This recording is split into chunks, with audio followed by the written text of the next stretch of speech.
The duel in the dome concludes now. It's the Sonora Wildcats and the Downey Knights. Game number 6. 12 teams were invited, 6-game matchup, and it's the DJ Trev Entertainment pregame show.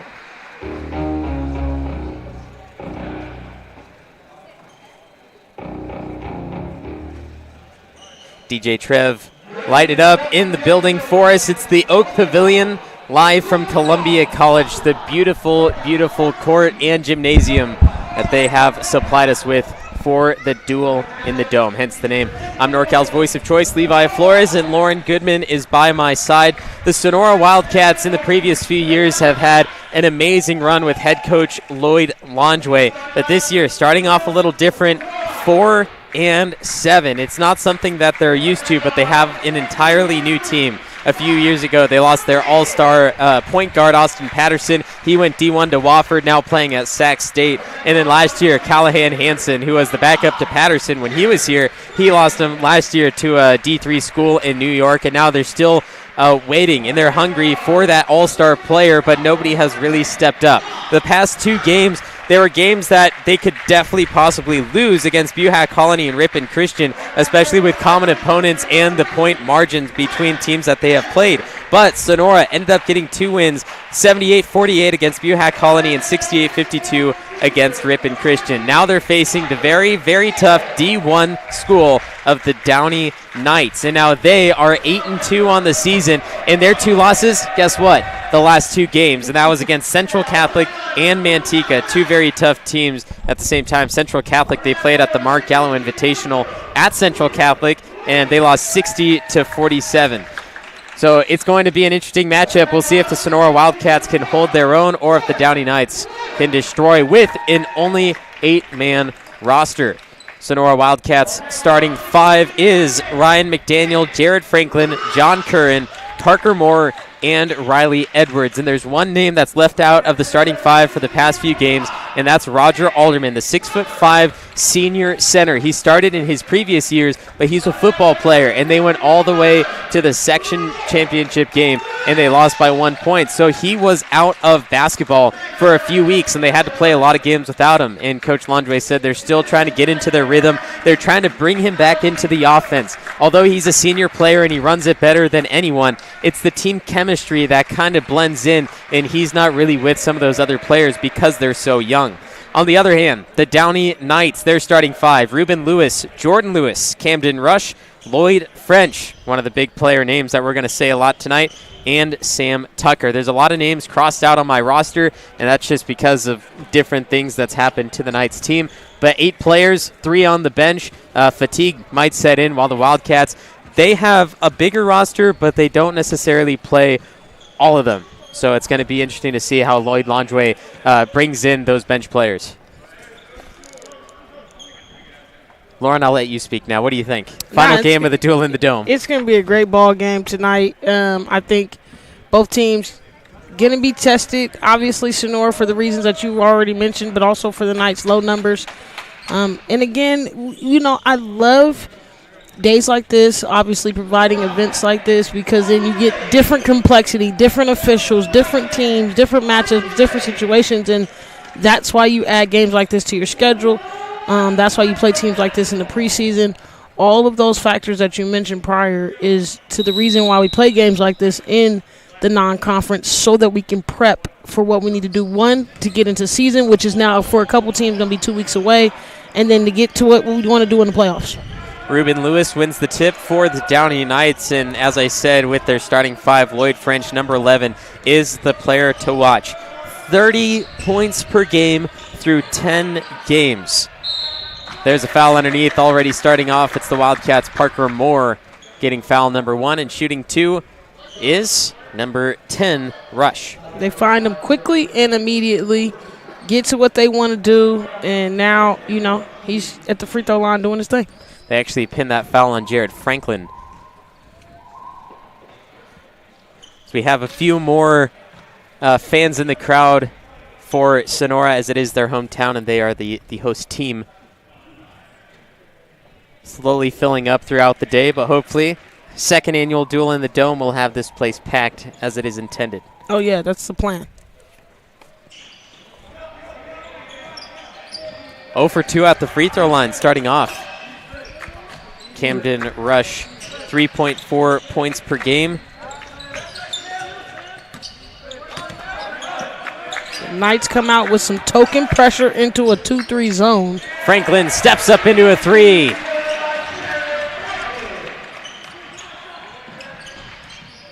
I think the Knights want to keep their energy high and move a little bit slower, get those open shots. Exactly what you want as a player and a coach, but they're a high-press team. They're a high-movement team. And so by slowing their game down, it doesn't necessarily pan out the way you would hope. Mm-hmm. And let's see that last 3. Just nobody guards me. Okay, step down. Knock it down, baby. Listen, I shoot here on the weekends. He was well behind the black three-point line. We've mentioned every other game. We got to do it again. The black three-point line is for college, and then the brown one is for high school. I heard a Wildcat come over and ask Coach Longway that early on. I had to tell him it's the brown line. That's what you're shooting at if you want a 3. But Jared Franklin apparently didn't hear that advice and shot 5 feet behind it. 1 of 4 from the free throw line to start the game for Camden Rush of the Downey Knights.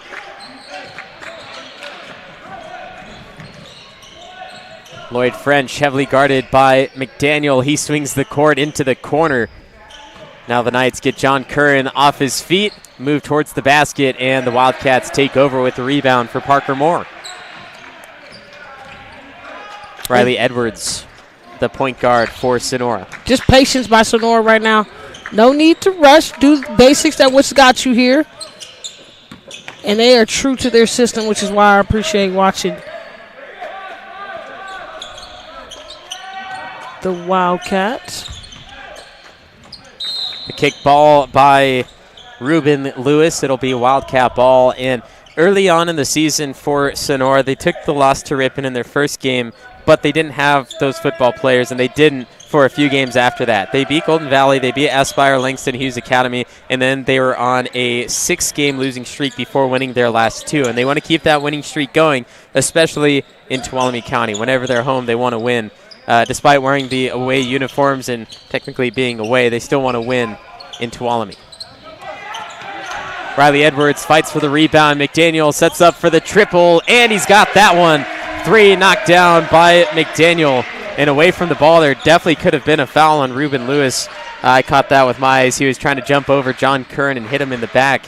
as Curran was setting up the screen to allow the three from McDaniel. Yeah, no matter how it goes, I always tell players, when you can shoot the three ball, I don't care how much athleticism you got, how much height you got, it just changes the trajectory of the game.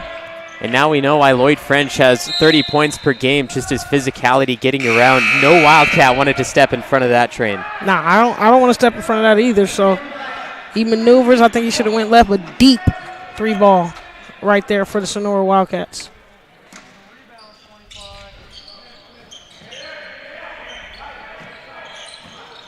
French up top to give to the outside, and I think the Wildcats know that Lloyd French is that amazing scorer, so they're double teaming when he has the ball in hand. It's Camden Rush from 15 feet out, got the teardrop in. Seems like they're letting Rush kind of take over right now, but again, big factor for them is keeping Lloyd off the boards, and then Sonora, 10-second count, not even aware. Camden Rush, 3.4 points per game, 3 rebounds, 2 assists, 2 steals. It looks like if he does have that shooting ability, which the entire team does, but if he can pull that out of his pocket today and keep that going with the 3 points he has, it's going to be a Camden Rush game. Got to take what the offense gives you, more so what the defense gives you, and so. French lost the ball, pass up to Riley Edwards. He's triple teamed and smartly dribbles to the outside to avoid a block and a turnover. Curran gives up down low, finds Parker Moore, flashback out, Edwards three, no. Jared Franklin offensive rebound, puts it back up off the backboard, and a lot of bodies down off the low block as John Curran gets flown to the baseline. Ball comes out again, Parker Moore right next to it, and Franklin will be able to set up for the Wildcats.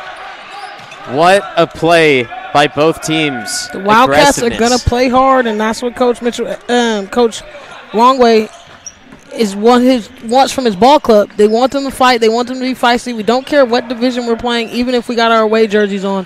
We got to play hard. Ball poked out, a bad pass from McDaniel. Knights on the move. The dish underneath. Camden Rush tied up and a hard hit to the ground by John Curran. That was a hard one. And slow to get up. Very slow to get up.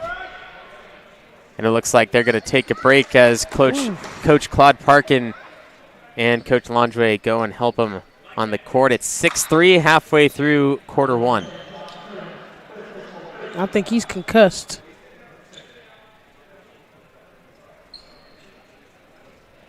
Oh, nosebleed.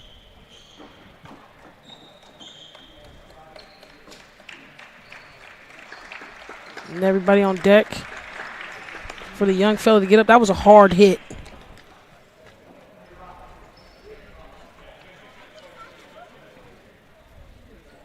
Minner's Tree Company. Contact us for all your tree service, lot clearing, and defensible space needs.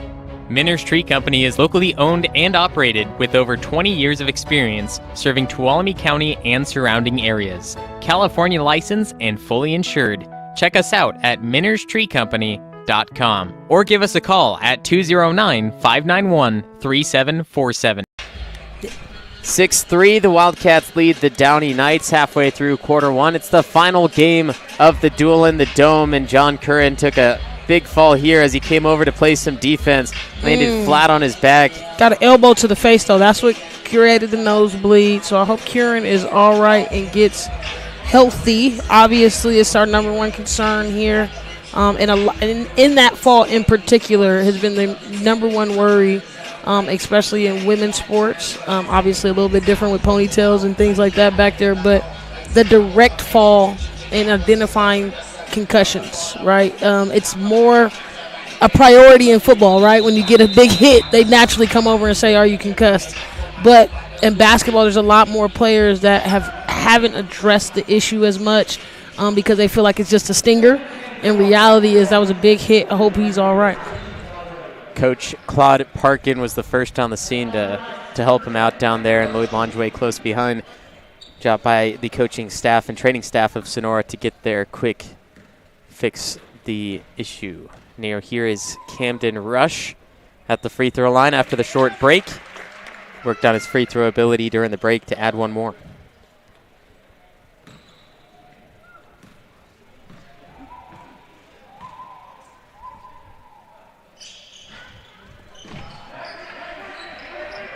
Second one missed there.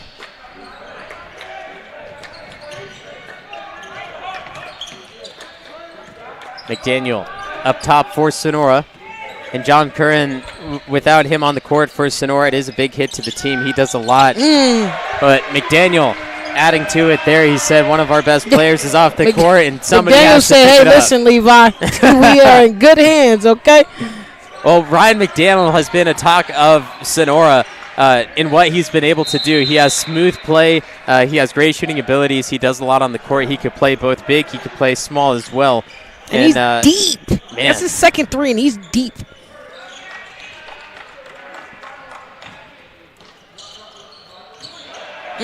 Reese Hampton, the steal there, and Sonora's not worried about fast break buckets. They don't want to get into that issue again of being connected on down low, especially with those high-speed movements towards the basket.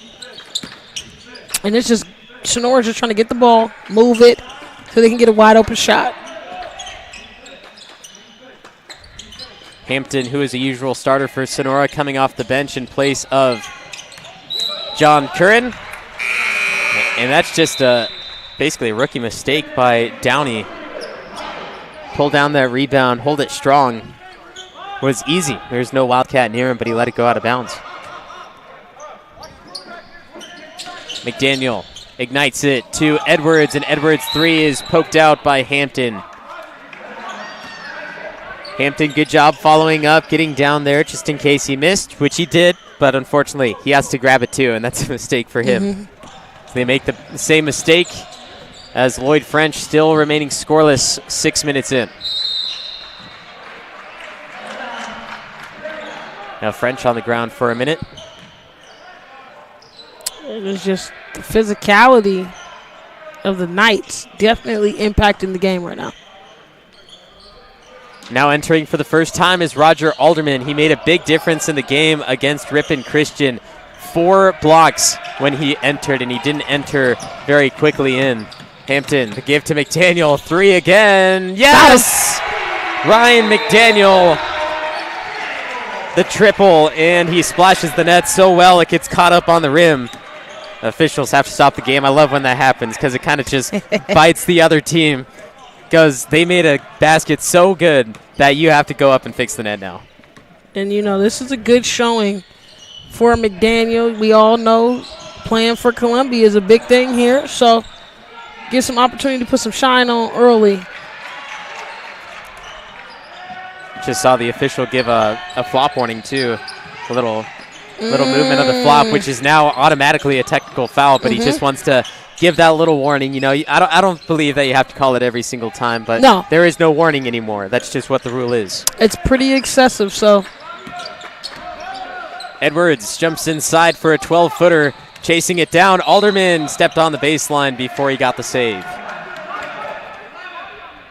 Alderman, he played in 4 of the team's first 10 games, and he led in rebounds. There were 6 games where he was absolutely absent because he played football, and he still leads the team in rebounding.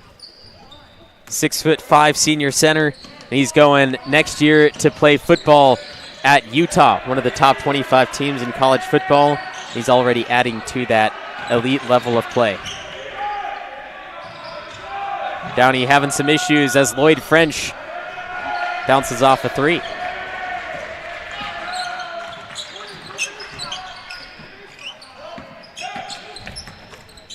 Alderman down low, drew the foul, and that's on Jordan Lewis, who picks up number 1.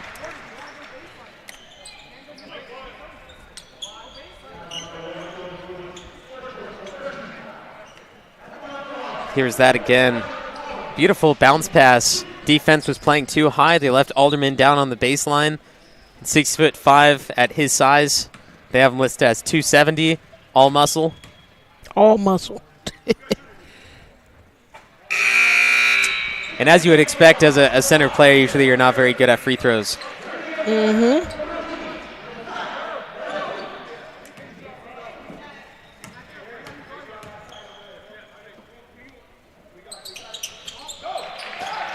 Puts in the second, though. And it's been an extensively long quarter. A lot of fouls. Alderman goes up and makes the stop, and it's back out to the Downey Knights.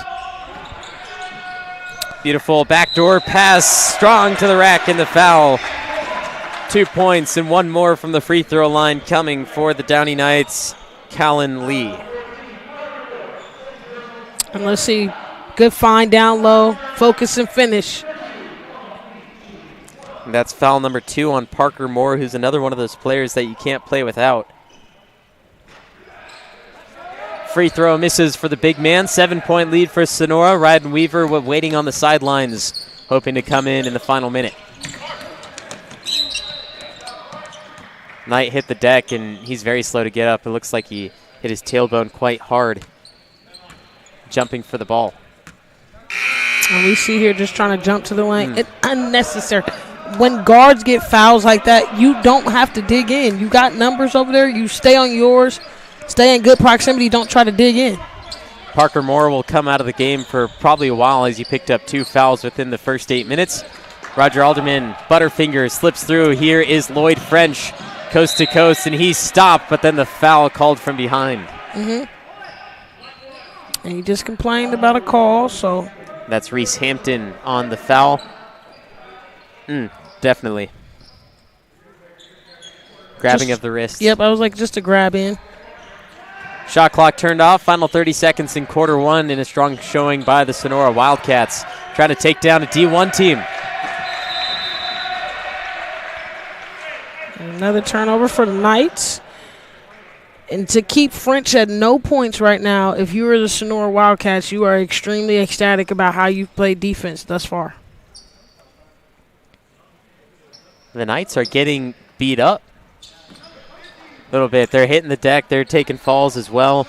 Of course, John Curran went out early in the first quarter with that, and I don't expect him to come back. It's probably better if he just sits on the bench no matter what had happened. But the Knights, they only have 8 players, so they don't have a lot of room if players keep getting injured and beat up.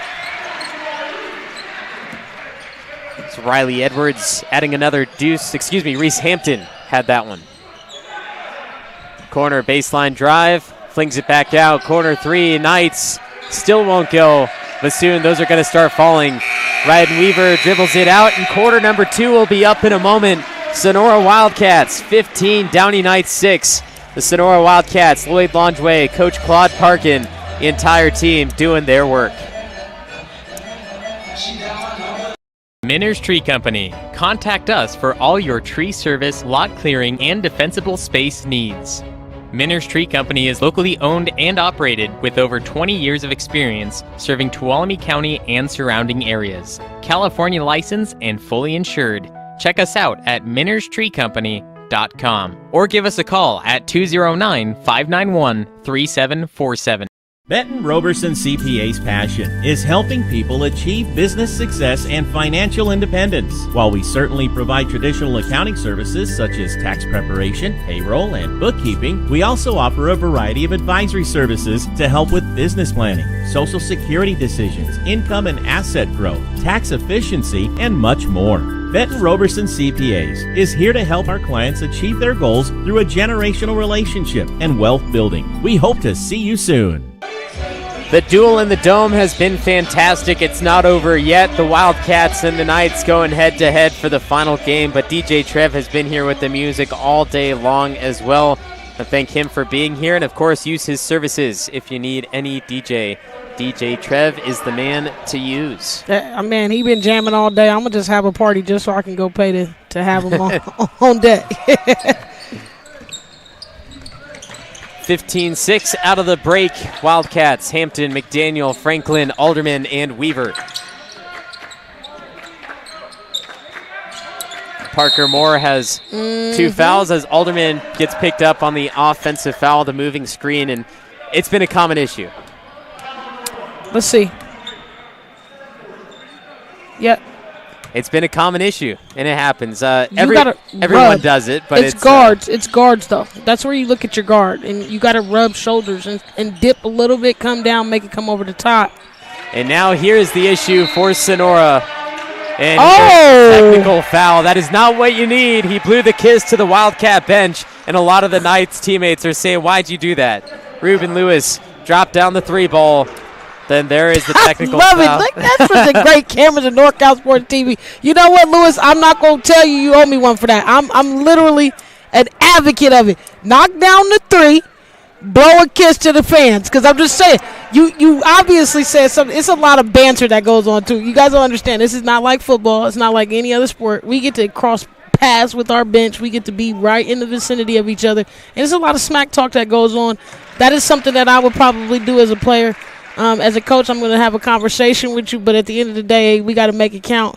I'm not too upset with that one. 8 players. We talked about the physicality, getting beaten up, launching into the stands. A few of the Knights have already. Any of those players get injured, you're just going to have one less player to deal with, and they only have 8. Like, you can't lose another player, one more technical foul, and he's out of here. Well, listen, I have already seen varsity games that finish with 4 players, which can happen if we start with 5. So, hey, I feel no sympathy for him. Ryden Weaver floats it up. His first bucket. They place McDaniel on French, who's still at 0 points. The hesitation. Swing the court again. 3 on the way. Alderman hits the deck, and Franklin gets a rebound.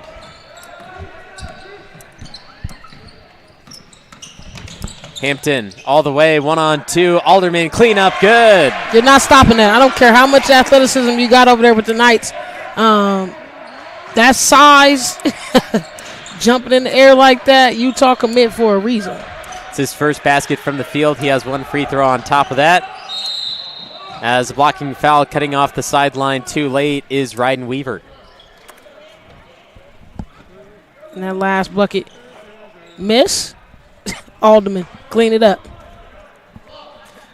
And actually, they called that on Roger Alderman picking up that foul. I thought Ryden Weaver was the one who truly cut it off. No, he was late. Good call.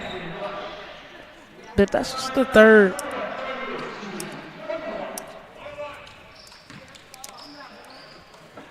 Team foul for the Wildcats, which is pretty impressive.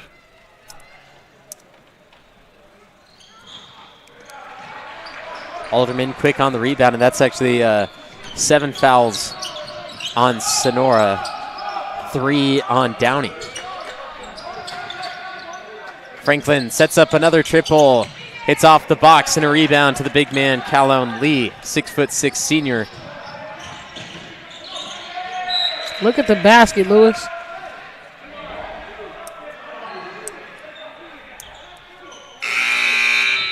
Callan Lee, the tallest player on the court, standing at 6'6". Alderman close behind at 6'5", but that size difference in weight does make a difference, a lot of difference. They have Lee as 210, Alderman at 270.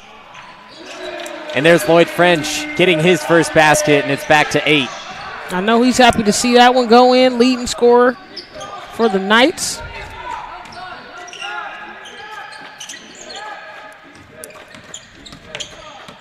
Bounce pass, baseline, Alderman, he's trapped underneath, kick back out, Franklin baseline, good! Just take your time.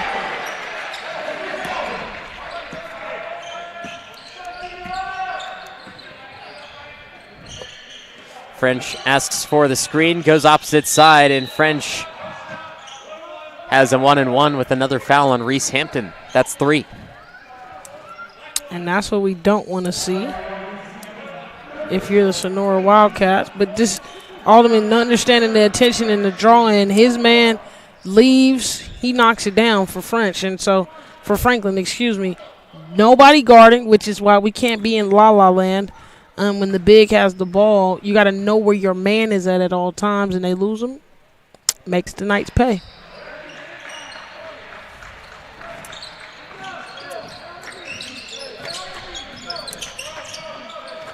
Quite a bit of foul trouble. No help side D.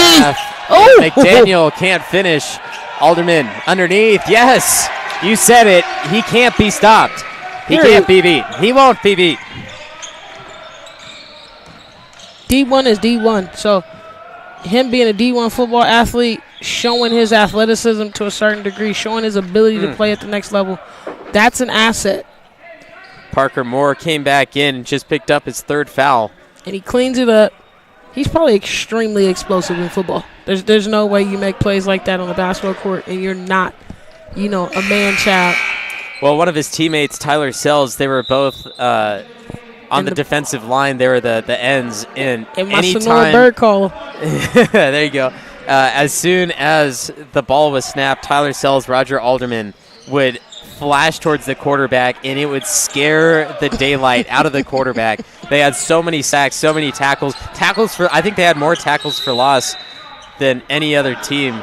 As Coach Langeway really wants to talk about something, they're up by 10, but it could go away in the flash of an eye. He's asking for a 30.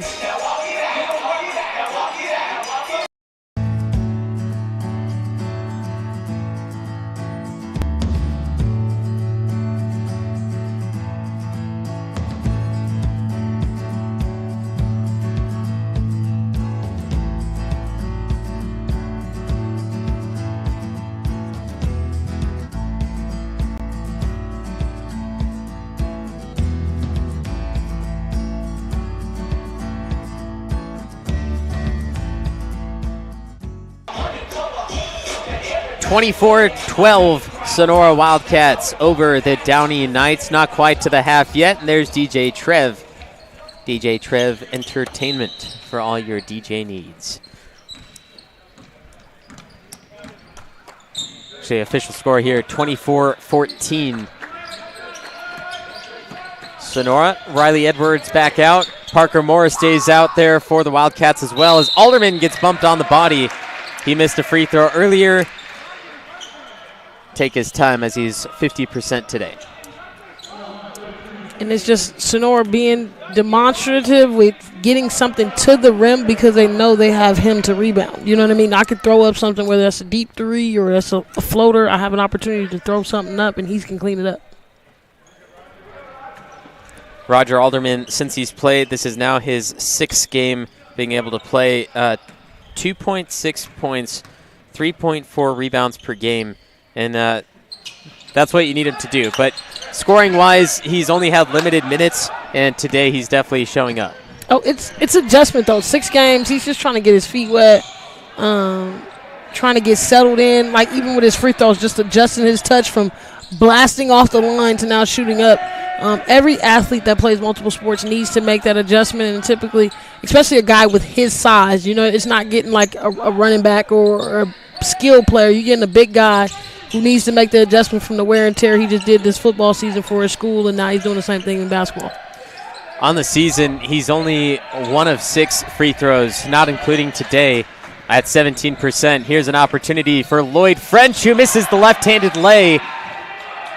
Everything that goes right ends in something bad for Downey High.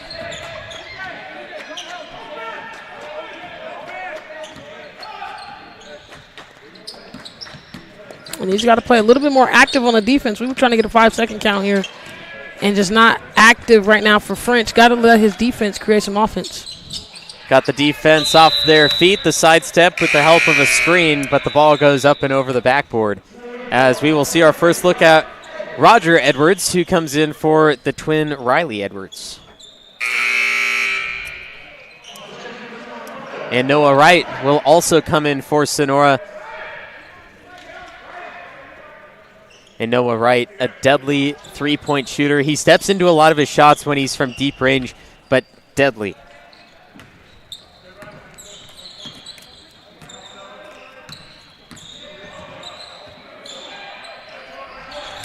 Fakes the three, a little shuffle step.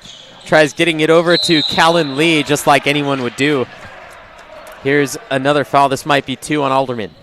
Lewis got to look to shoot, though. You're looking for the pass. It's not there. Alderman's hands are there, and then Sonora's done a great job of getting help side defense. Just get a floater over the top, shoot, or kick it out to the 3. I got to make the 1 extra. Over than the dump, I got to make the 1 extra. And it's not 2 on Alderman. It's actually 4 on Parker Moore. And now Ryder Faust will enter the game for the first time. Faust, another big player for Sonora. Plays quite a bit. Usually starts, but Parker Moore, the other junior, similar style play, similar height. has been getting a lot more minutes than Faust. And Faust, another one of the deep rotations. One of the best things Ryder Faust does, he's great on defense, but offensively, 15-footers. Turn, shot, it's good most of the time. Faust calling for Edwards to come across. He finally does. A little bit too much time.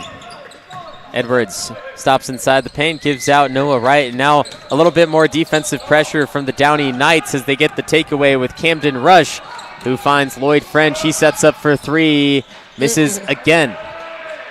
He just has no rhythm right now to his offense, trying to make something happen, but it's just not falling for him.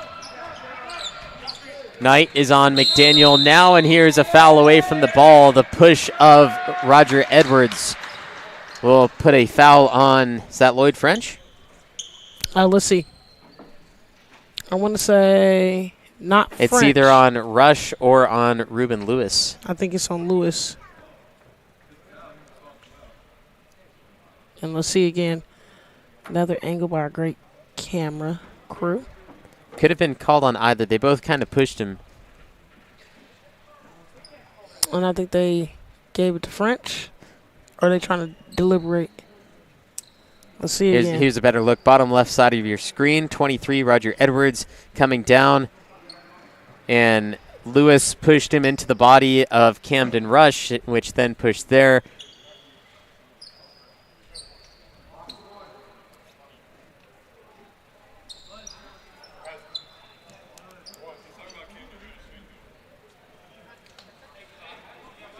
So I think they're saying players collided, and they're just doing an out of bounds. So stoppage of play. Stays Sonora ball, no fouls, no nothing. So with that, 24-17, here's McDaniel, the fake to Faust up top to Roger Edwards. He has two of the defenders. Just fly down low. And there is McDaniel. He had something to say to Lloyd French. That was great execution right there. Not sure if you want to get into that battle. I like it, baby. The scoreboard says everything. So at the end of the day, I got a bucket, but nobody guards the inbound, and that was French's fault. Why are you leaving the inbounder? Somebody has to guard him. You guys have been playing man-to-man the whole game.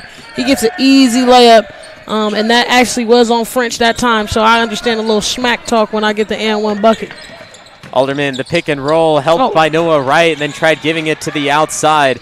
Passes short. Roger Edwards couldn't move towards the ball in time. Lewis stops inside the paint. McDaniel stops the pass.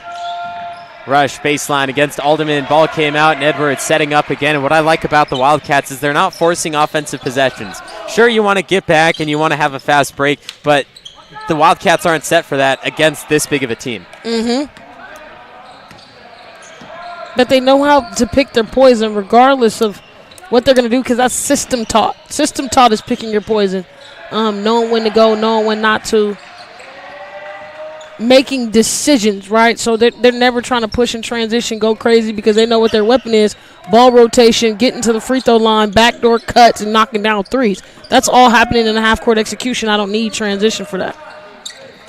Final minute, keep your momentum if you're Sonora. Ryder Faust is fouled on a push. I believe that's Camden Rush. Only on his first foul.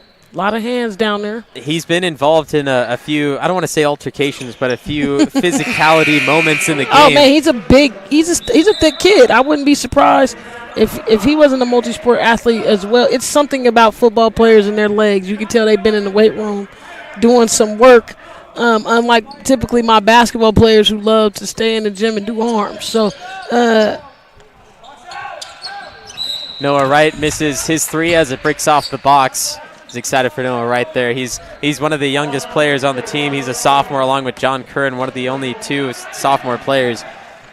And he's been working on it. He's been in the gym during the offseason. He had multiple subscriptions to different gyms and helping out and doing different things. And he built so much muscle. His shot got a lot better. But just in general, his three-point shooting abilities, if he's in the gym, and he's non-contested, of course, 90%. I kid you not. He's just in there draining threes. His dad, Pride Wright, is in there just getting rebounds for him, and he doesn't have to move.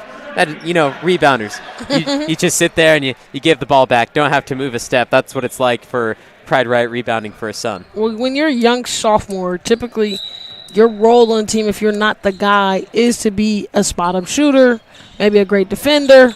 Maybe you can score when we don't have rotation. So him being able to work on his shot and being able to knock that down right now, as you see French he looked at the scoreboard before, saw his score probably and said, hey, I got to turn it up right there, and he turned one to a bucket.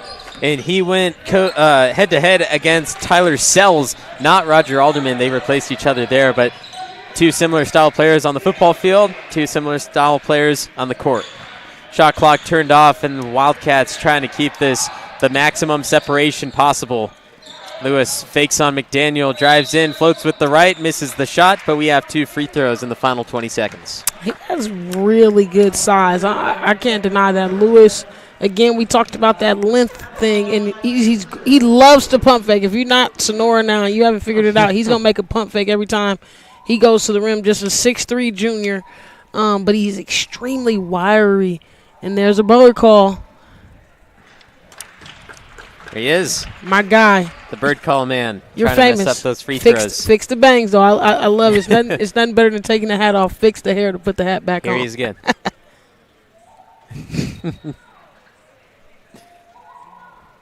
And only something you can find here in Sonora. We're up in the mountains. There's plenty of different species of birds. Absolutely.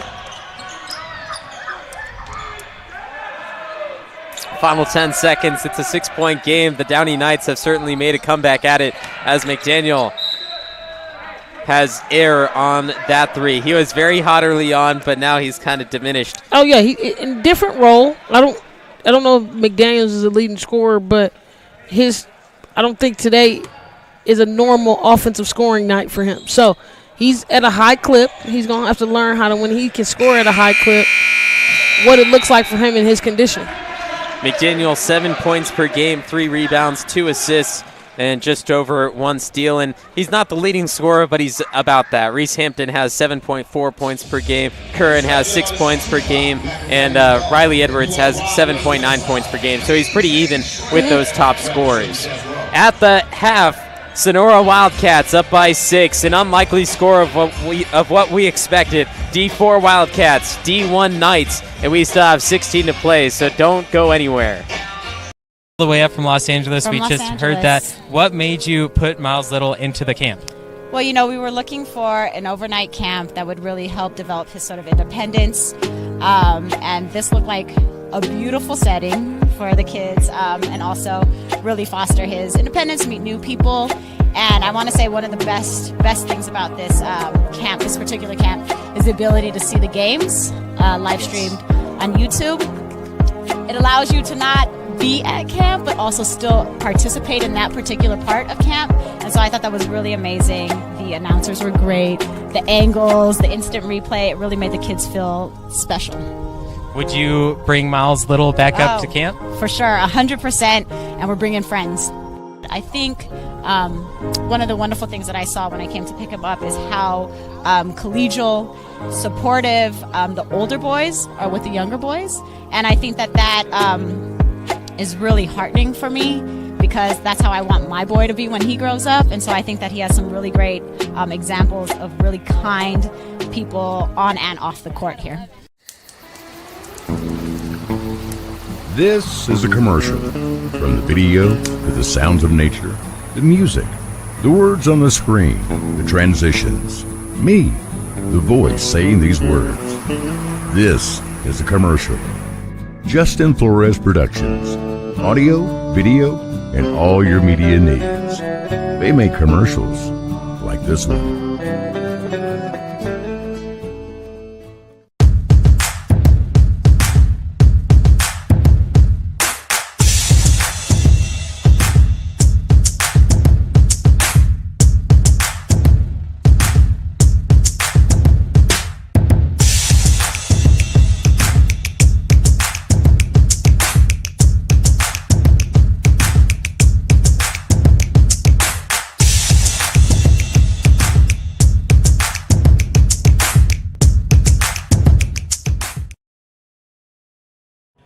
Minners Tree Company. Contact us for all your tree service, lot clearing, and defensible space needs. Minners Tree Company is locally owned and operated with over 20 years of experience serving Tuolumne County and surrounding areas. California licensed and fully insured. Check us out at minnerstreecompany.com or give us a call at 209-591-3747. Benton Roberson CPA's passion is helping people achieve business success and financial independence. While we certainly provide traditional accounting services such as tax preparation, payroll, and bookkeeping, we also offer a variety of advisory services to help with business planning, social security decisions, income and asset growth, tax efficiency, and much more. Benton Roberson CPAs is here to help our clients achieve their goals through a generational relationship and wealth building. We hope to see you soon.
One falling down.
Benton Roberson CPA's passion is helping people achieve business success and financial independence. While we certainly provide traditional accounting services such as tax preparation, payroll, and bookkeeping, we also offer a variety of advisory services to help with business planning, social security decisions, income and asset growth, tax efficiency, and much more.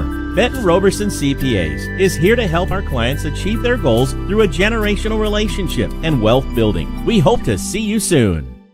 All the way up from Los Angeles. We Los just Angeles. heard that. What made you put Miles Little into the camp? Well, you know, we were looking for an overnight camp that would really help develop his sort of independence. And this looked like a beautiful setting for the kids and also really foster his independence, meet new people.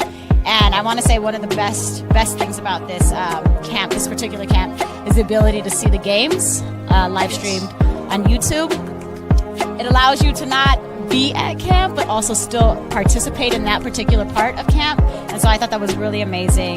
The announcers were great. The angles, the instant replay, it really made the kids feel special. Would you bring Miles Little back up to camp? For sure, 100%, and we're bringing friends. I think one of the wonderful things that I saw when I came to pick him up is how collegial, supportive the older boys are with the younger boys. And I think that is really heartening for me, because that's how I want my boy to be when he grows up. And so I think that he has some really great examples of really kind people on and off the court here.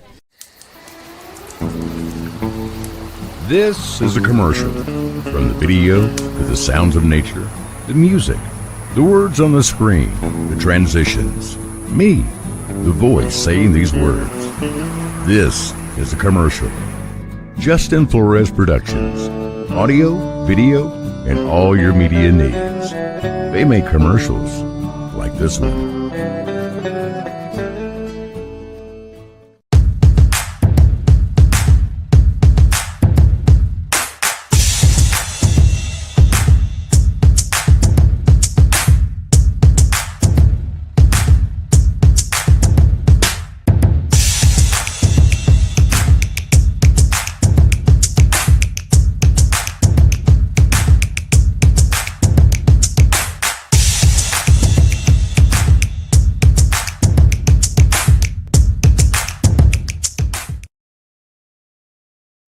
Minner's Tree Company. Contact Dreaming.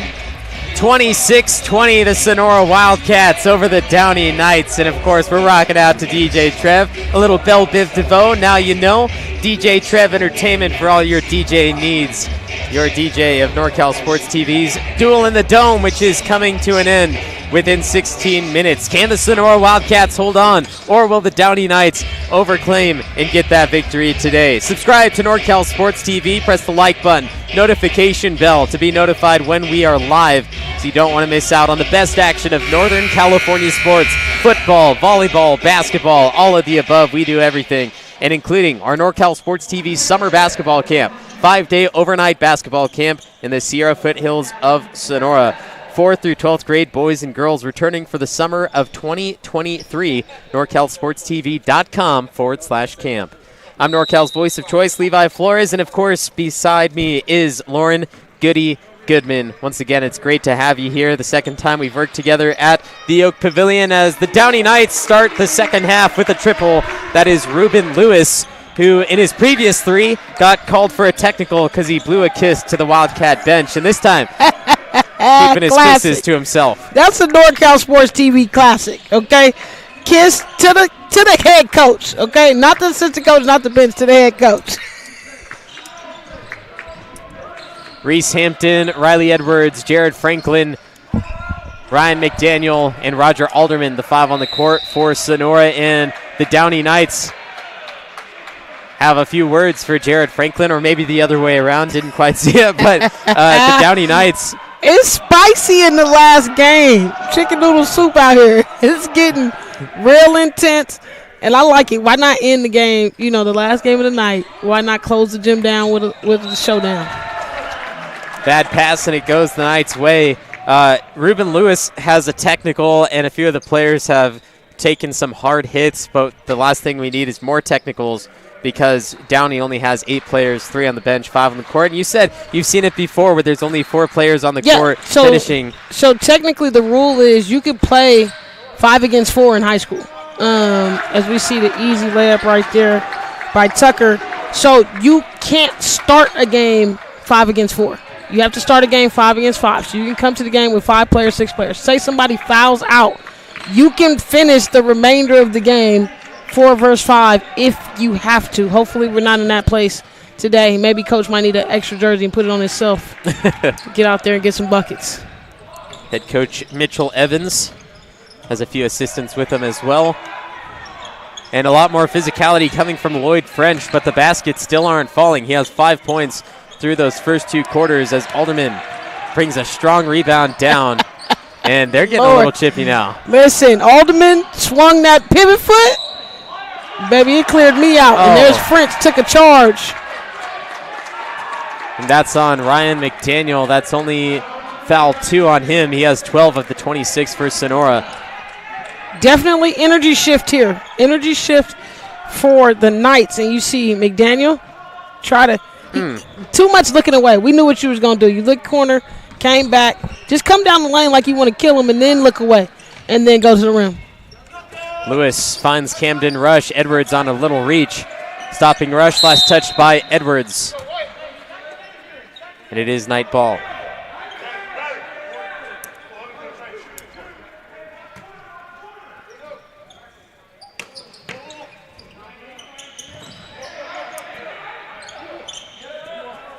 One more. Oh, he got to be ready. And what I tell you, what he going to do every time he get the ball? Pump fake. Just pull that.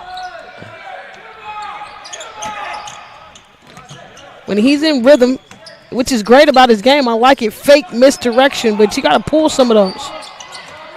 Alderman poked that ball out. They held it high, but the 6'5" height unmatched.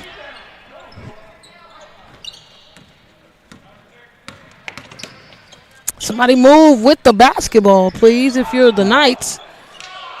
Just not enough movement, too stagnant for me. Even if I'm looking for a high ball screen, I need some other movement on the other side. Lewis just short, but I never like offense when it's that way. Got to move the basketball. And look at this. Nobody stops me, baby. I'm going to get a layup for 2. That was Jared Franklin all the way down. He adds an extra deuce, and it's a 3-point game. And it's DJ Trev.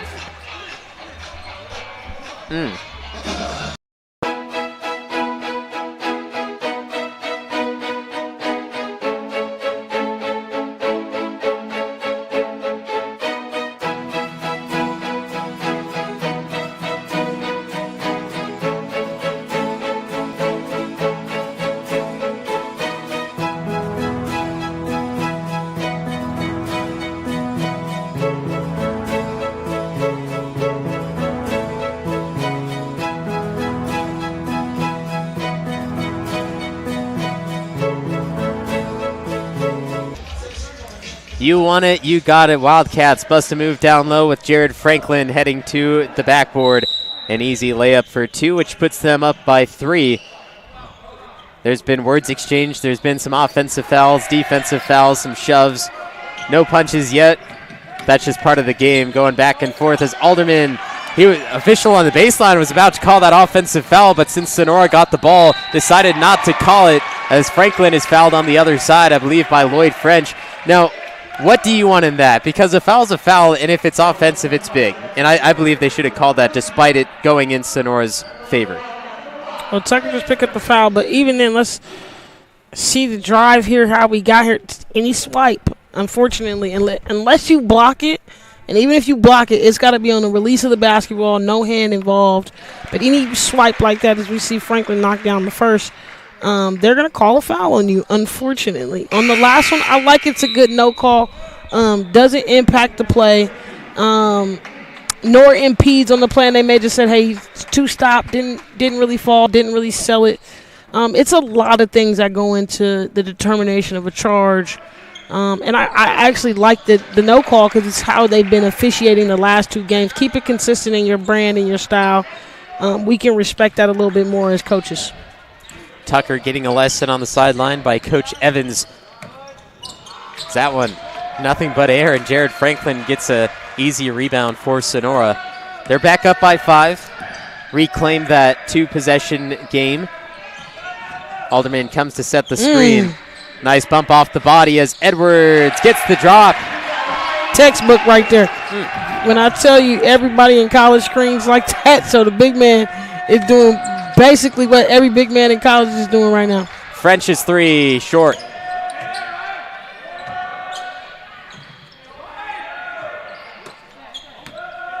Camden Rush is wide open for 3. He was about to make a move inside, but said, hey, I'm wide open for 3. Might as well take the jab.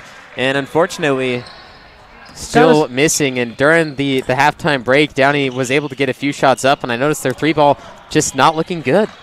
Everything's flat. But the Wildcats, on the other hand, Ryan McDaniel, 15 points and a lot of them from three. McDaniel showing up and showing out. I think he went out and saw the snack bar with Tubbs, got a Butterfinger because that one was right in his grasp. And that last one from Riley Edwards, knocking down the screen and roll three, pick and pop. Alderman. Roll, the big side fella. Screen again. McDaniel puts it up. McDaniel nearly got the rebound, and that's thrown to the baseline by the Knights. Your young man just showed you how to pick and pop. You got to do the same thing, pick and pop. The big fella set you wide open. McDaniel just in front of his bench. Come on now, they hyping him up. But you got to pick and pop right there, McDaniel, so you keep the ball going. Again. Oh, he can't make the bunnies. He can only make threes. Nah. Lloyd French looking for a play. He's been stopped left and right, only 5 points when he averages 30. And that's kind of been the talk. When is he going to show up, if he will? Sonora is doing an amazing job defensively. You see, they even have a shadow guard right now. They're in this zone, right?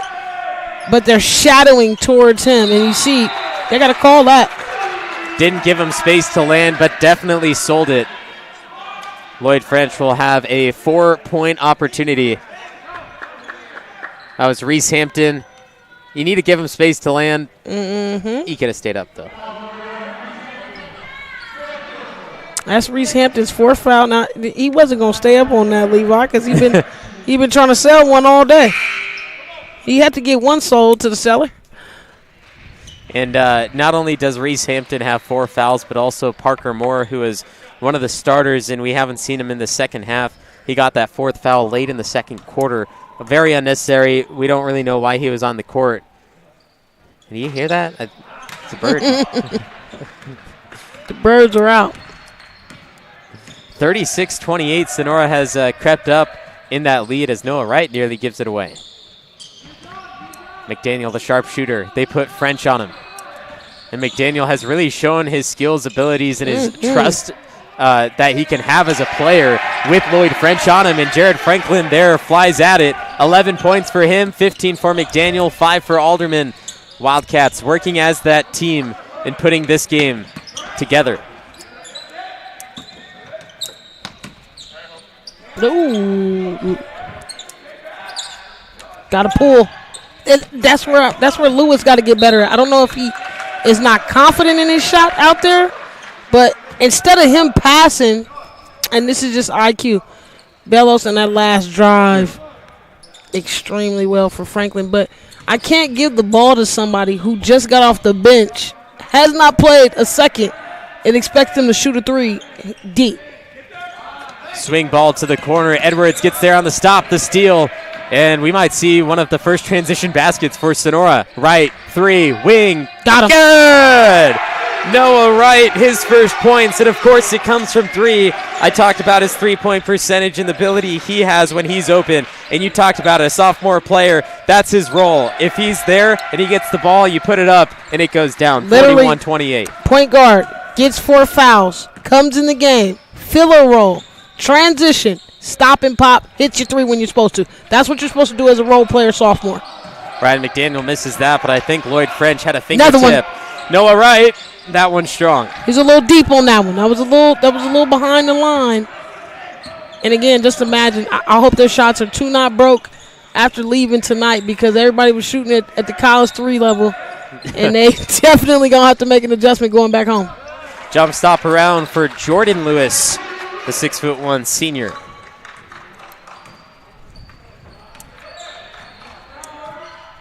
And Jordan Lewis stagnant in his offense, but he definitely should be able to bring something. He can't be only on the defensive end on the court. We need some offense right now.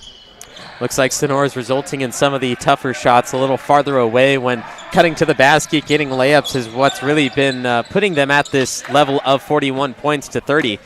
As Edwards, another stop, poking that away, separated the ball from the body. And here's that 3 ball. Noah Wright stepped into it. And that was more on charge, because when he stepped into it, he was over the 3-point line for the college regulation. and he stepped into his own regulation and knocked it down. The next one he took pretty deep, but that was a great shot from the young sophomore. A lot of these Sonora players have unmatched distance in shooting. I can attest to it. I play with them at the gym all the time, and it's kind of ridiculous how far you have to guard out just to stop them from shooting. About a half-second difference between shot and game clock. Sonora leads by 11, and they want to try to hold this out as long as they can. Weaver, they call that one. Stepped on the line. And a lot of the Wildcat fans actually are yelling at the official, and that's Mr. Edwards, the father, is saying that was a bogus call. Which, down here right in front of us, we saw a player step on the baseline. That wasn't called, and then Mr. Edwards over there seeing a ball that didn't go out of bounds, and now he's complaining about it. These are some of the best officials that we've seen all day and in quite a while. We like their style, but they have definitely missed a few calls. 41-32, it's 9 points, single digits. Sonora, Riley Edwards driving himself, lost the ball, and it went out of bounds. And they are going to allow that to be the end of quarter number 3, with the Sonora Wildcats trying to hold on to the massive D1 team of the Downey Knights. Will they hold on for another 8 minutes, or will the Knights remain on top? Minners Tree Company. Contact us for all your tree service, lot clearing, and defensible space needs. Minners Tree Company is locally owned and operated with over 20 years of experience serving Tuolumne County and surrounding areas. California licensed and fully insured. Check us out at minnerstreecompany.com or give us a call at 209-591-3747.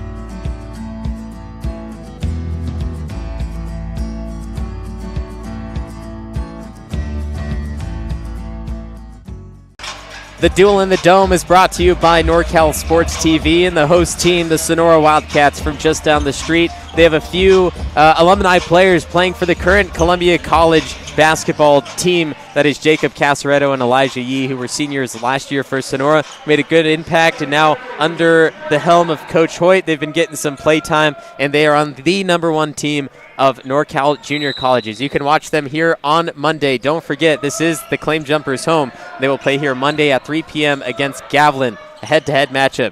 Good two teams. So either be here or watch on NorCal Sports TV. Lewis drives, and the stoppage of play for Sam Tucker as Lewis trying to get fancy. Offensive rebounds lead to a foul and free throws. Let me see how he got there, just showing his athleticism, hangs time a little bit.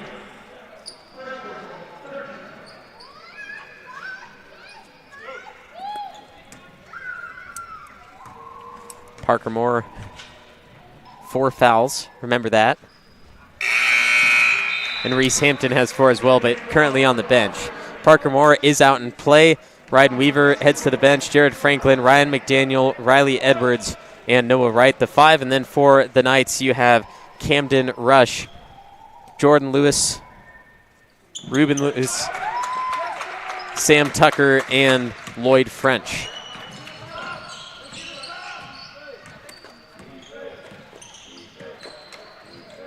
And this, we heard in the earlier game about the time management.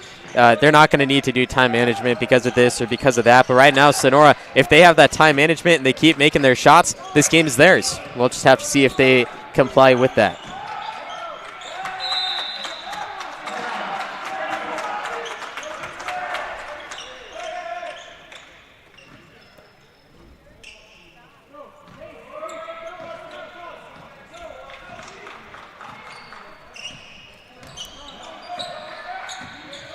Lloyd French bumps into Ryan McDaniel and still won't go. The Wildcat defense stop after stop on the 30-point per game Lloyd French. And, I mean, it was a talk throughout this entire gym.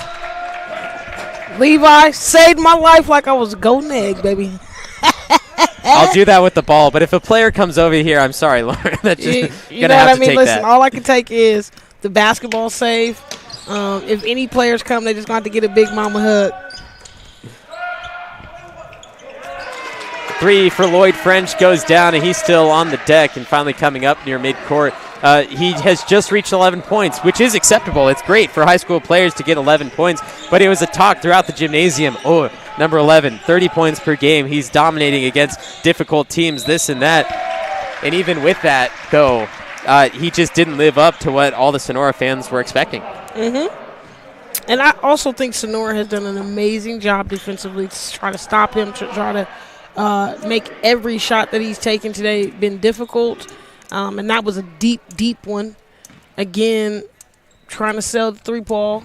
But at the end of the day, like, they've done a tremendous job in how they guarded him, how they've kind of minimized it. Still 6 minutes, so he can go on a tear, trust me.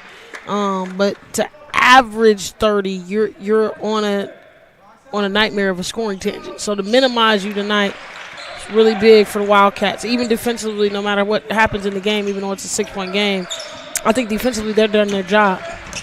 Camden Rush, the baseline cut, kick back out, top of the arc. It's Ruben Lewis, stopped at the elbow, and a few Sonora people want the travel. Ruben Lewis drives onto Parker Moore, bump of the body, and Parker Moore has done a great job not fouling since he picked up that 4th. Lloyd French picks up the ball and gets the 3, and now Lloyd French has some choice words. He has to be very careful, but the official's not paying attention. And that's probably why he averaged 30, because he got a high clip, and he's going against McDaniels, who is leading scorer right now for the Wildcats, and he wants the action. And this is what we want to see. I want to see top players guard each other. Oh, yep. Timeout called by Coach Landre. He sees what Lloyd French is bringing to the table right now.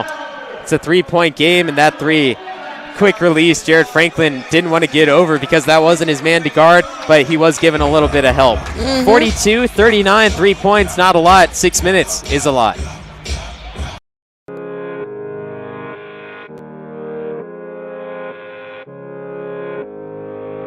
One falling down.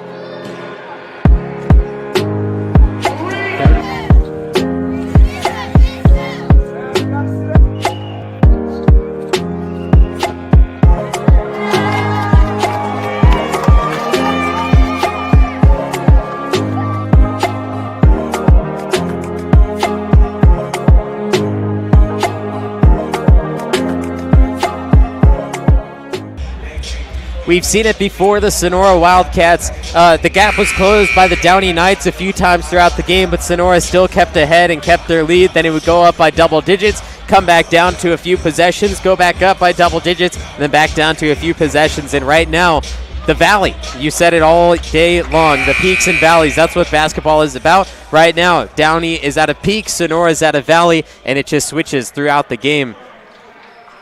Right now, we're on a mountain, we're at a peak in Sonora, and Sonora tries to get back to their peak in the game.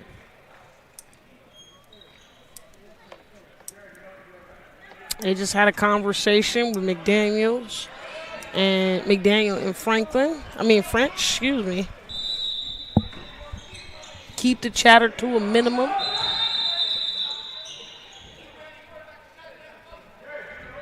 We got some issues with the clock.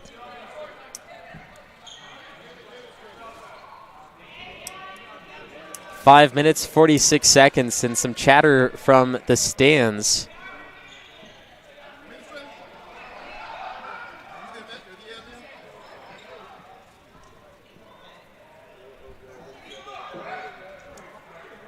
An official came over looking for the admin. And it seems like we have some security coming down. Choice words here for the officials. 42-39 as we have this official Something timeout. about the hot corner right there. The splash zone right there. Something about it has everybody excited.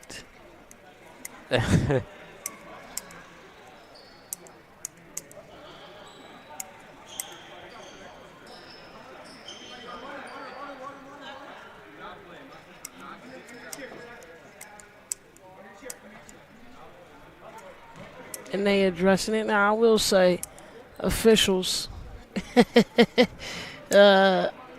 you know, this is the same level you would have at any high school game.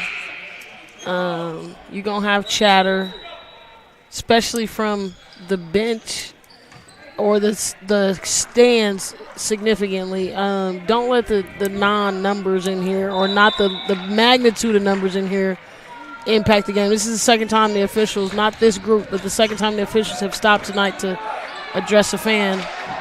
Ryan McDaniel way off on that, which gives the ball into the hands of the Knights. 5.5 minutes, and the Downey fans getting very vocal now as Reese Hampton, one of the other 4 fouled players, comes in. So they have 2 players on the court that have 4 fouls apiece. It's Parker Moore and Reese Hampton. And McDaniel and French have been going back and forth scoring, and with some little extras to it too. Little extra talk. So now the fans got in, coaches have gotten in.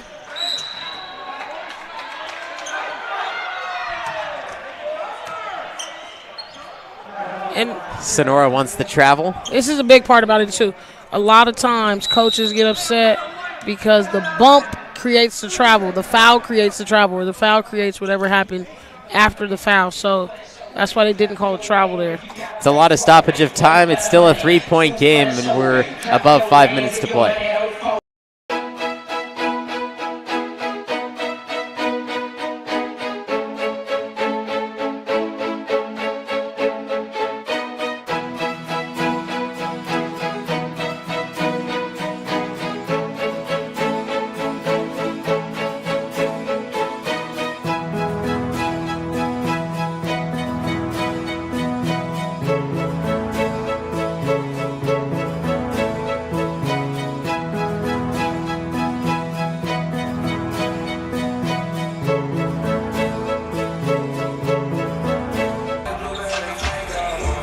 DJ Trev in the house, bumping, getting the crowd up in it.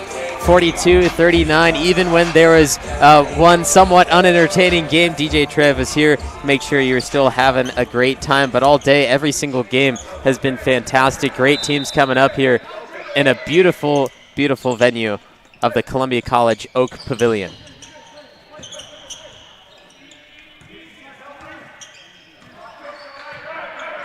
French orchestrating. They double him immediately.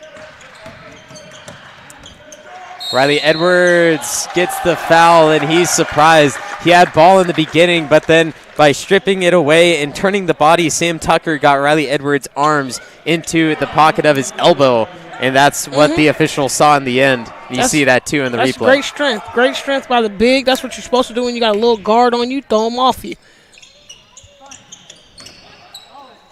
The double team by Moore and Edwards. Rush picks it back up for the Knights. Lewis. Get out that corner. Corner is the most deadliest space on the court. French using the handles against McDaniel. Lost the ball, and another foul. This has switched foul-wise. We were very minimal in fouls. There was only 3 for Sonora, then 2 on Downey, but 3 straight fouls on Sonora.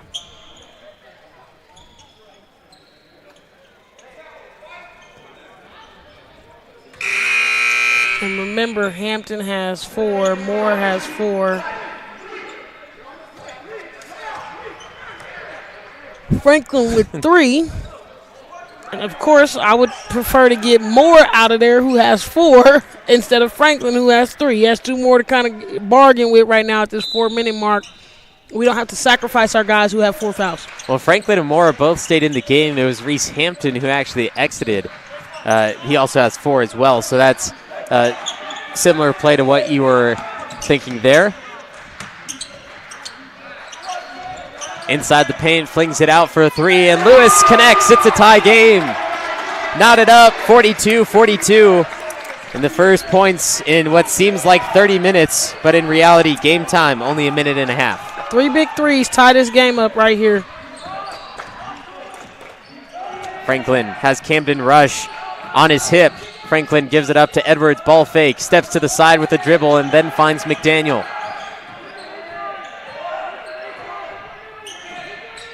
Weaver, the fake, the dribble, 7 to shoot. Franklin against Rush. Spins, double teamed, hits the rim, will reset the clock, and Camden Rush gets the defensive board.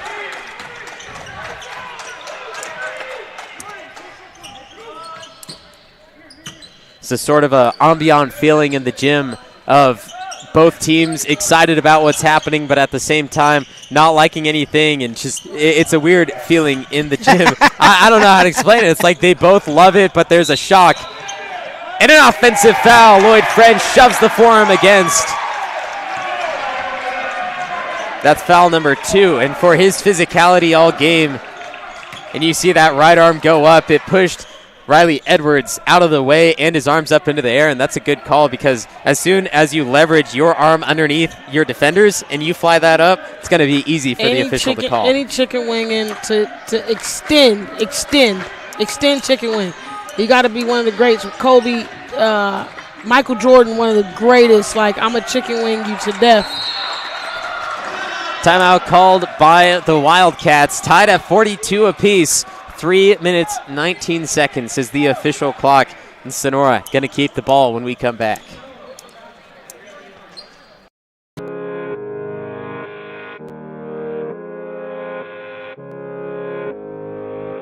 One falling down.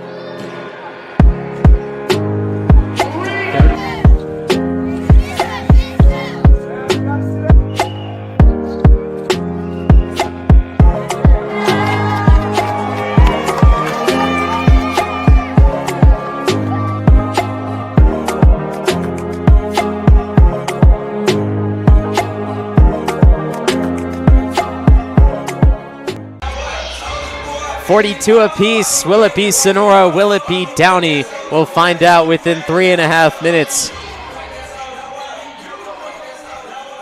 Wildcats coach Lloyd Longway calling the timeout to avoid the turnover, the jump ball, anything you want to call. So Sonora to inbound. It's Franklin, Weaver, McDaniel, Edwards, and Moore out on the court for Sonora. And it's been the same 5 basically all game for the Downey Knights. Parker Moore sets the screen on the left side. Franklin goes right. He's triple teamed, clobbered in the air. Ball comes out in favor of Sonora. 3 on the way. Ryan McDaniel knocks it down, throws the dart, gets the bullseye. And the gym goes crazy. 18 points for Ryan McDaniel, trying to lead this Sonora team to a win against the D1 powerhouse that is the Downey Knights. But Ruben Lewis has an answer. We're finally starting to see some points scored in the final 3 minutes. McDaniel makes the move on French. It's poked out. He goes down, chased from behind, and it is called. Wave it off. Nothing for French as the travel occurs on the way to the rack. French was looking to go on the elevator to level 10, and the ball decided to get off on level 1. Just saw a replay of that Ryan McDaniel 3, and that's very well what could be what saves the Sonora Wildcats in the end, because that is a momentum shifter. That is 2 points. That is a lot at an end of the game series. Weaver pulls up, and it's good! Deep 2 ball for Ryden Weaver. Officials call the 2 ball. Can't quite see that side of the court, but 2 points is 2 points as now Sonora leads by 3. Ruben Lewis to tie it up, bounces off, and the push on Parker Moore. He's Moore out of there. thought it was going to be Sonora ball. As we have that Ryden Weaver replay, but Parker Moore is out. And there's Coach Rivas of Sonora, the freshman coach, but Coach Longway selects his team coaches very seriously. Coach Pimentel and Coach Rivas, freshman, JV, and then varsity with Coach Longway. Similar styles, and they all work up to play from freshman to senior year at the same pace and at the same level of each other. So Camden Rush now with a smile on his face. You know, he may have got away with it, and he knows it. But now Roger Alderman will come back into the game for the final 2 minutes. He only has 2 fouls, but those big men have been getting into trouble down low on both sides. No sympathy, though, for Moore. You got to box out. Sonora boxes out right there. He doesn't even get an attempt to get an offensive rebound, as he's good for the first one. And this is why the crucial part is you got to box out. We got to secure rebounds. at this very moment is pivotal to how we grow as a team. Yes, we're going through adversity. Yes, we're playing a tough team. But what you do in the last final seconds when you're playing as good as Sonora's playing is pivotal. McDaniel dribbling through the pressure. That is the Downey full court press. And McDaniel takes it right back after the steal. French has his hands on his head, not liking it. As Jared Franklin now double team close on the bodies. Ball comes out again. And it's Jordan Lewis.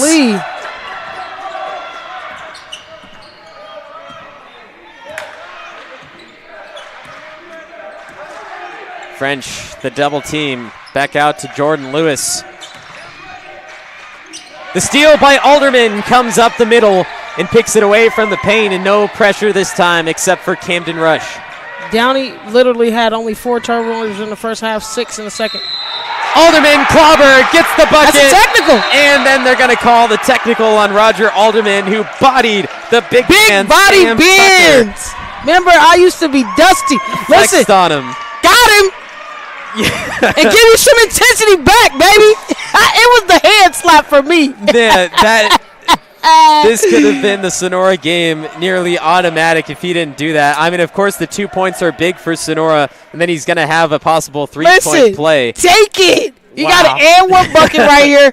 It's big body. We're giving out technicals for the most fraudulent things today. We got one technical for the kids, one technical for the beast mode. I'm just saying, what do you expect a Division I football player to do when he gets an and one play? I'm just saying. Everybody wants the smoke, but they don't want it from the big man, I'm giving all credit to Alderman. Listen, give them some big body bends next time you give them a little flex so it can really stink. You know what I mean? And Sam Tucker was the one who picked up the foul as Roger Alderman went for the 3-point play, and he's still kind of holding his stomach after taking that fall. And it looks like he's going to stay in and play out the final minute 14 as Lloyd French is shooting the technical free throw from Alderman. A lot of noise, and he drops number 1. He's taking his time. This has been a classic game. Only in the Duel in the Dome. The bird call works out. 1 of 2 for French. The bird call worked out. Now, this is the only thing here. Downey gets the possession because of the technical, okay? So, either way, they were going to get the ball again. They were going to get it anyway because it was an and one bucket. So, they got the 1 free throw. Not too much damage. The extra help on the base. Camden Rush to Lewis, back out. Great movement of the ball, entering the final minute.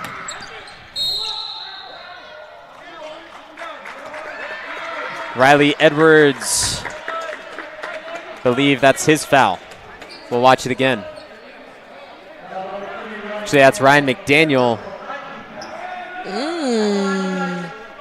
McDaniel just picked up his 3rd. He's all right. He's played a tremendous game tonight. I'm really impressed by the junior guard, Ryan McDaniel. The 1-and-1. Good on 1. Ooh, you see Lloyd French kind of, he's shaking his head. He's like, Baby, I don't know what's wrong. He made me take a deep breath. Jesus Christ, get the ball up there. It's the bird call, man. It's a distraction of the night.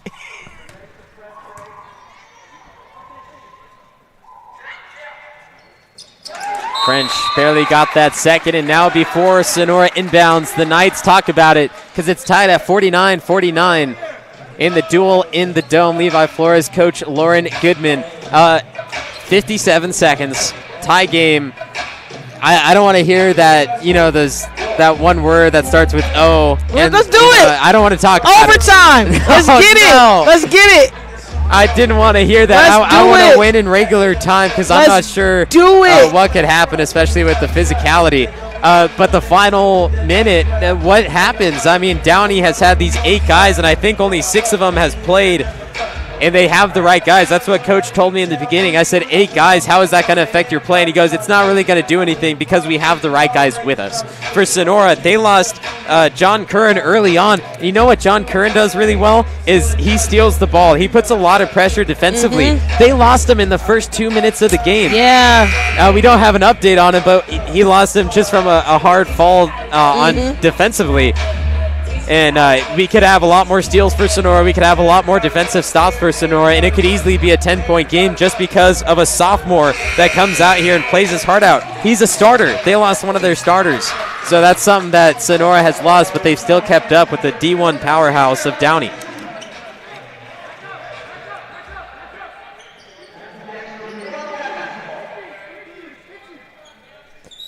Downey beat Liberty Ranch by 32 points last week, but then when Sonora played Liberty Ranch, they lost by 26. So that's nearly a 50-point spread just right there alone, but Sonora's covering that. We have the timeout called by the Knights just in time. Ryan McDaniel was down there on the help. Shot clock at 24, game clock at 45. Here's that play again. Alderman McDaniel tying it up.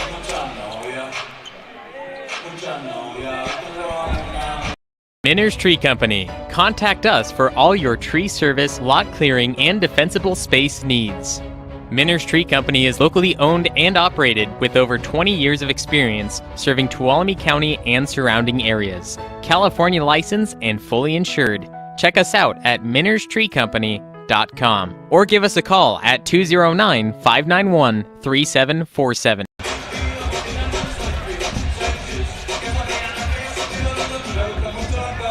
Duel in the Dome. Duel in the Dome. It's the NorCal Sports TV event of 12 teams, 6 games, one Saturday in December. And what a better way to end the Duel in the Dome than this game. There's 40-something seconds left. It's a tie game at 49-49, and you have what you thought, or what everyone thought, as in a collective you, but you thought that Downey was just going to dominate this game. They're D1 and Sonora D4. It's just a mind-blowing game of what has happened so far, especially with Sonora losing one of their best players. Man, Sonora's a well-coached team. You know me, I never doubt, and I really don't care what division you are in.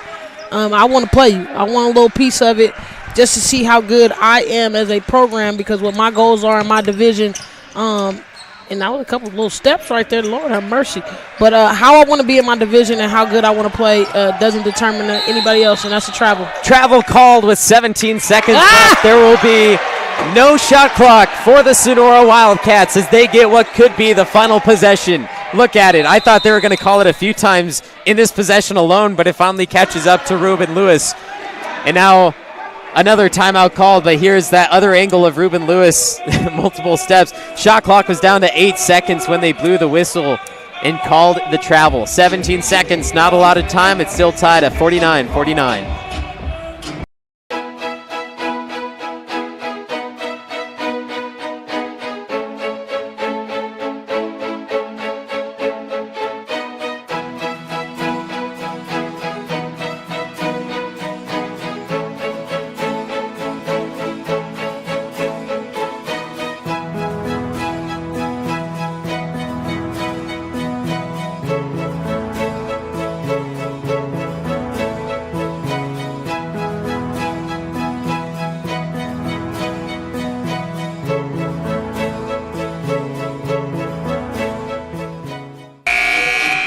Wildcats get the ball due to the travel of Ruben Lewis.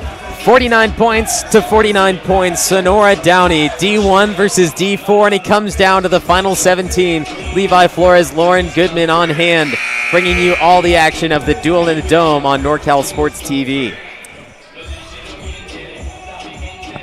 Wildcats on the court. They have Weaver, Franklin, McDaniel, Edwards, and Roger Alderman. And for the Knights, they have French, Lewis, Rush, and Tucker. We may see overtime. We talked about it, unfortunately, because of the commentator's curse. But if Wildcats able to drop one here, it could be the game. Alderman comes up to set the screen on French. McDaniel drives, 3 seconds to shoot. Kick out. Franklin for the win. No, and it's batted away. What did I say? Wow. Back at it again, my friend. We have overtime in the Oak Pavilion for the second time today. Starting off with overtime, ending in overtime. It's Sonora Downey with an extra few minutes. All the way up from Los Angeles. From we Los just Angeles. heard that. What made you put Miles Little into the camp? Well, you know, we were looking for an overnight camp that would really help develop his sort of independence. And this looked like a beautiful setting for the kids, and also really foster his independence, meet new people. And I want to say one of the best things about this camp, this particular camp, is the ability to see the games live streamed on YouTube. It allows you to not be at camp, but also still participate in that particular part of camp. And so I thought that was really amazing. The announcers were great. The angles, the instant replay, it really made the kids feel special. Would you bring Miles Little back up to camp? For sure, 100%, and we're bringing friends. I think one of the wonderful things that I saw when I came to pick him up is how collegial, supportive the older boys are with the younger boys.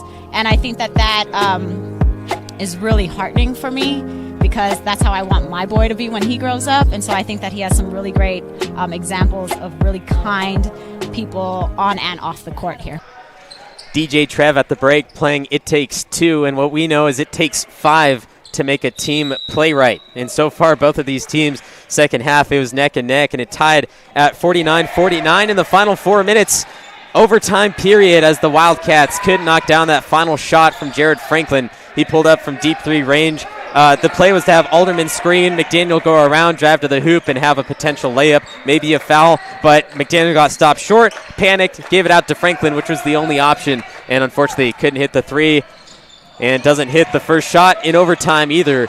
What we saw in game number 1 of Bret Hart and McLean was the higher-rated team, and Bret Hart forced overtime, but when it came to that final 4 minutes, McLean definitely dominated there.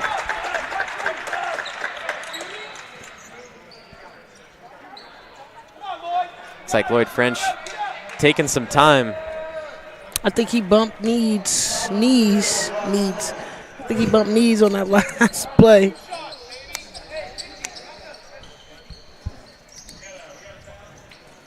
French has been hit or miss from the free throw line in the game. He's hit the last few, which has really made the difference to tie that game up.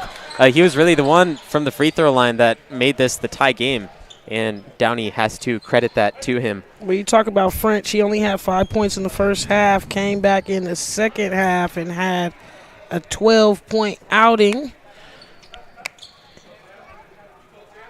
9 of them in the fourth.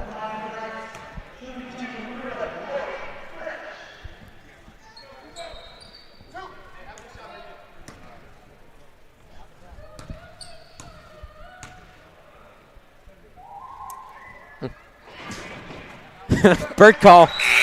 I don't know if they can hear it through the microphones, but I mean, it's worked out. Oh no, they definitely hear the bird call in the gym. Period. So I think that's definitely something that's in the conscious.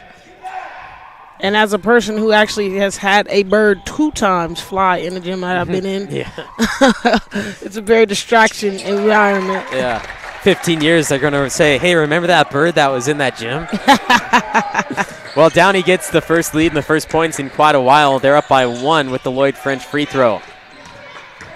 Franklin nearly poked out by Lewis, who's coming over to help on Weaver. McDaniel lost the ball, tried bringing it down low, and French was able to reel it back out. Alderman from behind nearly gets the block up at the block, but not good enough. Not enough speed, not enough height. And that is Sam Tucker, who now has 7 points, and it's Sonora down by 3. And the game can change quickly as soon as they knock one down, so they should be patient. No need to rush. Get the shot that they want to get. This is the mismatch we want. Oh, McDaniel got to take advantage. That's a foul on French, number 3. I like the aggressiveness there by Riley Edwards.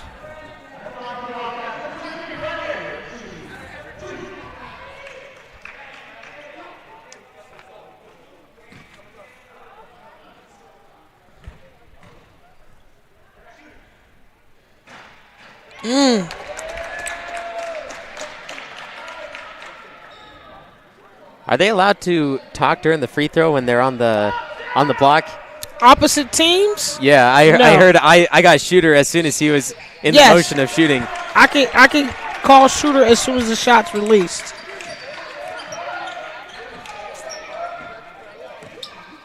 Riley Edwards, 78% from the free throw line, but couldn't get it done. Nice swing of that court. Downey penetrating, lost the ball, and it's off the leg of Jared Franklin. Everything's going the way of the Downey Knights in overtime. Yeah, kind of looks like it. Yep. That was a close one there. Deep pass back up to Lloyd French, very close to that half-court line. 8 to shoot for the Knights. High pass, Lewis. Got to be aware of the shot clock. Bench is counting down for him. Lewis, and he's fouled by Roger Alderman. Brought that arm down, stopped the ball, and they'll have to earn him one by one at the free throw line. Good, strong foul. I know Alderman is not aware, and that's his 5th foul on the night. So Ryder Faust comes in for Sonora. It's the second Wildcat to foul out tonight. And that's a good, strong foul. I'm taking that. Just looking at the free throw percentage right now, Downey hasn't been amazing tonight. Great foul. Paid off. Halfway through the overtime period, Sonora is scoreless, and the Knights' points have come from the free throw line.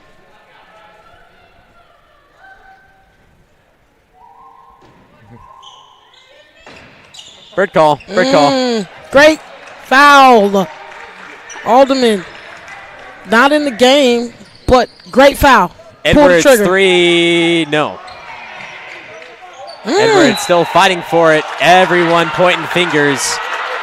And Sonora fans yelling at the ref. Fans going fiery crazy. frustration. Get on them.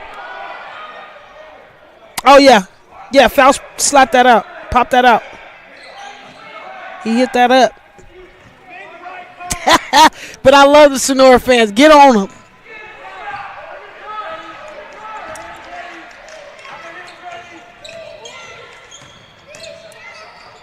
Knights taking all the time in the world. Sonora just don't needs some foul if stops. you're Sonora. You don't have to. Even though, I'm going to be honest, I would foul them possibly because they don't make free throws very well or they haven't done it tonight very well. Good defense and a foul. Uh-oh. And Ryder Faust is the one who picks it up. Faust, that's what you came in the game to do. Foul. Okay, baby, anybody need to foul right now is Faust because everybody else from Sonora got 3 or 4 fouls. I mean, they need to give a foul to the coach. There's just too many fouls right now that they can't control it. But that was a good foul by Faust. Let's put them on the line. Let's see if they can make some shots and stop the clock. Bird call. I don't know. Like, if I knew the bird call was that effective, I would have been doing that my whole life. Listen, it's just like the cowbells down there in Sacramento, okay? You need any little thing to distract you from getting a bucket, and I'm not even going to talk about the Downey shooting percentage tonight. It's absolutely horrible, Coach. They owe me one if they win tonight because they need to make up all these missed free throws that they done left on the board. McDaniel, Franklin, Edwards, Faust, Weaver. Sonora's 5. French guarding close to McDaniel. The matchup that we've seen back and forth. 18 points for both of them. Final minute, down by 4. Sonora backing down is Edwards, and he won't get the roll. And the tied up, no, a foul. Riley Edwards keeps fouling as he goes for the jump ball. He's grabbing that possession, and all the Knights are doing is falling to the ground, and they're getting the foul call because the hands are slipping off. But he's fighting, man. I like Riley Edwards. Go out there and fight for everything you want. Make him put some respect on your name. He's played extremely hard tonight. Just 4 points on the clock, on the book, but that doesn't determine what he's done today in the game, and that's just his second foul. And both fouls came from that same situation. He was going for the jump ball, and it just hand slipped off, grabbed the arm. Mm-hmm. Oh, you could hear the travel calls coming from the Sonora fans. I love the travel call after a hack, though. After a great foul, everybody thinks that they traveled, or they don't think that it was a foul.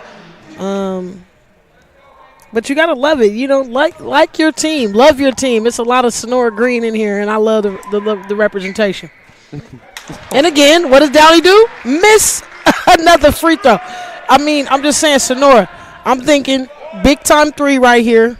Okay, call a timeout, get your defense set up, turnover, double overtime. The game is just Downey needs to make a free throw. That's it. Make a free throw. Seal it.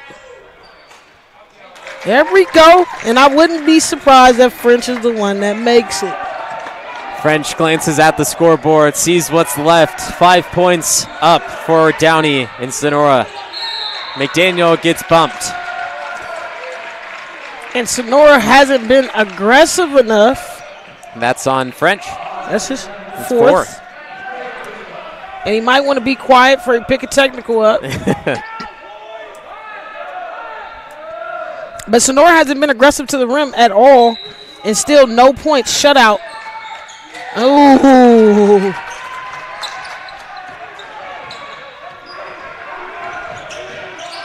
Sonora needs the takeaway. 10 seconds, the difference. I wouldn't foul him. Coach Langeway barking out some calls for the Wildcat 5. They keep moving around, just avoiding the fouls. And that's the man to foul.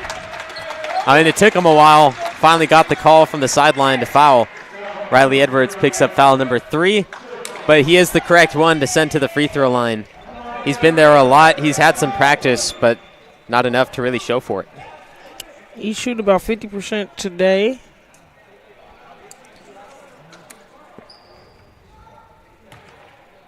He's 5 for 9 from the free throw line.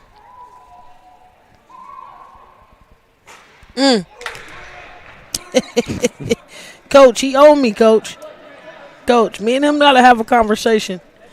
Because I just can't understand how he averaging 30 a game and he missing this many free throws. We got to knock them down when they count.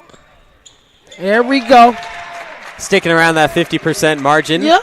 The roll of the ball to McDaniel, and they're going to have to rely on somebody to hit something there big. We go, McDaniel. Just short. Good way to get to the basket, and it looks like Sonora is going to let him dribble it out as they're down by 6 points. Still got to get it across. There we go. And that will do it. A lot of positives to take out of it if you're the Sonora Wildcats. You went into overtime with the D1 school. They held you to no points in the overtime period, but the Sonora Wildcats, they take the loss here, and the Downey Knights will move on to 9-2 overall. Sonora Wildcats, 49 points. They did a great job, and I just think it's a little funny how Downey's waving at him goodbye. But Sonora did a great job, and they held their own, and that's something very positive to take out of it because Downey has beat so many of the Sonora opponents by so many points that Sonora coming into this game and sending it into overtime, matching up with those teams that they lost to previously is going to be big for Sonora because they know that they did this against a D1 school. Great performance from both teams. I like the response by Downey. I love the effort and energy by Sonora, and it's so funny to me. Can't wave to nobody who's up the street from home. So make sure that Downey travels safe and had a good ball game. It was tremendous having a first annual Duel in the Dome, finishing in overtime. It was great to spend the day with you, Lauren. Hopefully we see you soon just on NorCal Sports TV in general. Thanks to our fabulous crew, our producer, Dion I, all our cameramen, Avery, Joya, Wayne, Forrest, and any other person that I am missing. But they made this happen. The Duel in the Dome on NorCal Sports TV concludes now with Downey 55, Sonora 49. We'll see you next time as NorCal Sports TV brings you all the Northern California sports action.